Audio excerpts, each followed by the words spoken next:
So it's a Monday morning. Let's take a look at some of our national and international headlines. As always, we have more news at our fingertips that we have time to tell you. So what I do in this little video clip is give you some of the highlights, and then I want to refer you to my subscriptions. All of my subscribers get the 30-minute audio version delivered right to their inbox every morning at 5 a.m.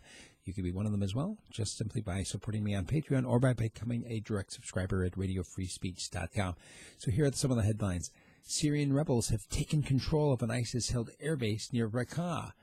This at the same time that a huge number of civilians have been killed. We're talking about several dozen in just the last couple of days. Also, South Korea is seeking the arrest of their former president, Park Geun-hye. Looks like after she had her presidential immunity stripped, now they actually want to send her to jail. And we've got more protests in Yemen. This is Yemenis are protesting on the war's second anniversary. If you recall, what happened is that there was a protest that rose up and became a national movement, and the president was forced out.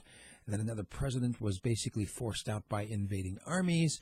And now the whole country just basically wants the war to be over. That's what it comes down to. Anyway, that's what we've got on that. Also, it looks like there have been a number of protests in Russia over the weekend, and on Sunday, 500-plus people were arrested for illegal meetings.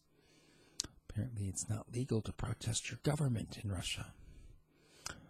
And the United States Department of State is protesting in very strong terms. Also, Taiwan believes it may end up becoming a pawn, a hostage in the U.S.-China relations. You think? They're fearing that they're not going to get the weapons that they were promised from the U.S. to protect themselves against China, wanting to take back what China has always claimed is theirs. Also, it looks like Montenegro does not want to become a part of NATO, doesn't want NATO in their country, and they say that there should be a referendum on it. Also, it looks like another round of talks on banning nuclear weapons beginning in the UN today, which is a great idea, except for the fact that none of the nuclear powers are participating. It's like a whole bunch of kids in a sandbox wanting to ban the bullies. Oh, the bullies didn't show up to the sandbox. Oh, well, we've banned you. Okay. Also, veteran news anchor Ted Koppel told Sean Hannity to his face that he's, quote, bad for America, and that his Fox News show hurts American people in the long haul.